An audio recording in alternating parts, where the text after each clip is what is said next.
Hi everybody, thanks for clicking on today's video. So today we are doing the wear test and review of the Haus Labs Tri-Clone Skin Tech Foundation. It's been a while since I've done one of these. So the way that I used to do them is I would try to touch on some key points throughout the video. I have a pre-recorded wear test with timestamps of me testing this foundation to see how it holds up throughout the day. So the four big things that I used to cover when I would do these videos all the time were the texture and consistency of the foundation, sort of gives you an idea of what it's going to apply like, the level of coverage, light, medium, or full coverage, obviously the wearability, how it lasts throughout the day. And then I used to offer you guys a comparison to other foundations that I had been using that fall into the same price range.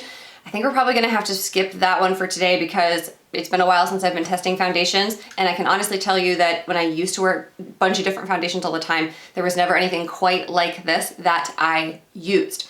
So I do have it on my face right now so you can see up close and personal what this looks like. I do have more of I've got the bronze and the highlight on today, which I do not have in the wear test video that you're about to see here. But I did set today with the same powder that I used in the video, so this should give you a good idea generally of what a full face using Haus Labs is gonna look like. So without further ado, let's jump right into this wear test.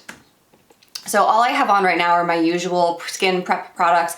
I will link those for you down below as always. So I've got the skin prep, a little bit of concealer, and my eyebrows are done here as well.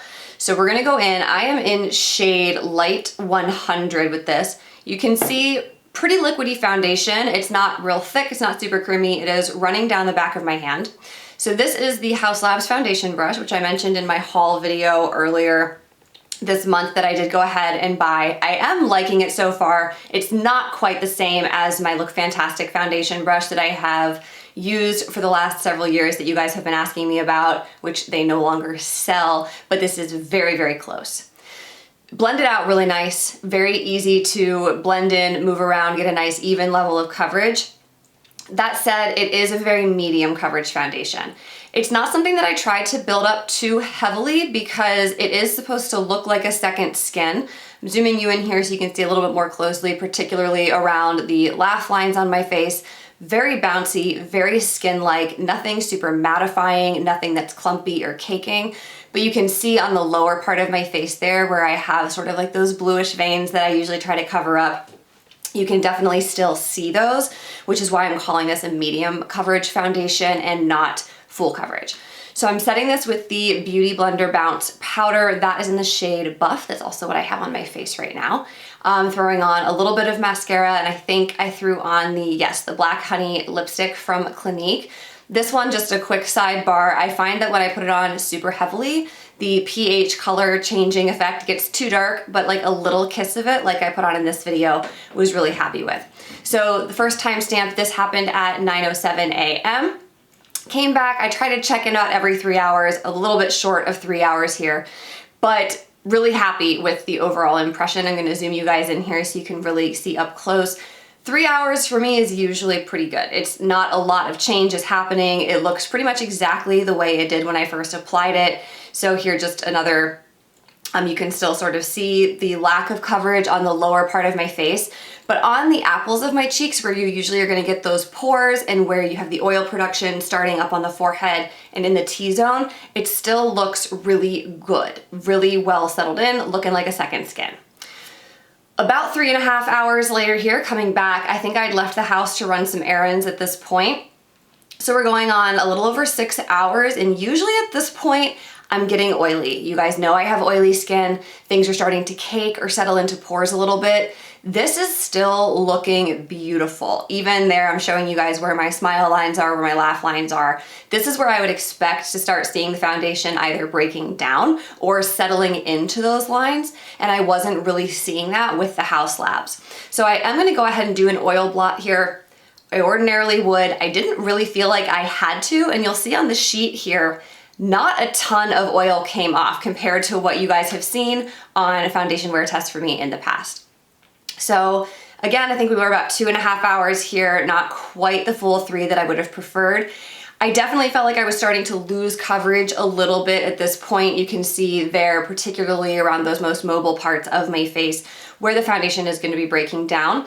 But what I was happy with is here on the apples of my cheeks where I have the larger pores, and there around the lines in my nose, around my nostrils, where I would typically see that foundation starting to get cakey. I'm not seeing cakey, and particularly at like a normal distance that you would be for most humans, still looking just fine. So here we are at 8:20 p.m. This is gonna be our last check-in. We're going on about 12 hours here, almost 11? Yeah, 11 hours or so. I'm gonna zoom you guys in again. I don't really feel like there was much difference between this one and the check-in that happened previously around 5 o'clock. Really now what I'm showing you guys here is that you can start to see the redness coming through on my chin again, those mobile parts of my face around the smile and laugh lines. These are the areas where we've really lost the coverage from what it looked like when it was first applied in the morning. So definitely if I was going to be going out for an evening at this point, I would be taking off my makeup to start fresh. This is not going to be one of your 16, 24-hour super long wear full coverage foundations, but it really does a beautiful job for exactly what it's marketed as. Something that is good for your skin, looks like a second skin, has a beautiful, bouncy, youthful texture to it. I was really impressed overall. Because usually when you have those foundations that have the skincare ingredients in them, they're gonna be breaking down faster. They aren't gonna hold up to the oils in your skin as well, particularly if you have oily skin like I do. This one, obviously, as you just witnessed, I did not have that issue at all. So like I said, this is the part of the video where I typically give you guys a final thumbs up, thumbs down, and offer you something comparable to it in the same price range. I really honestly can't even recall anything that performed quite as similarly as this. I don't know what triclone skin technology is that makes this do what it does. Thinking back, if I really had to reach for it, let's see, skin-like foundations. No, I'm sorry, I'm still not coming up with anything. So I highly recommend this foundation. It's been what I've been reaching for pretty much every day since I got it, even though I am testing a couple of other products right now. This one really is worth the hype. So this will be linked down below for you guys. Again, my color is 100 Light Neutral. I'll notate that down there as well. Thank you guys so much for watching. Super fun to do a foundation test for you guys. Again, it's been a minute. So if you enjoyed and you've been enjoying the conversations we're having on this channel and the beauty videos you're finding helpful, make sure you share them with a friend. Like, subscribe, it really helps out the channel, and I will see you guys in my next one. Bye-bye.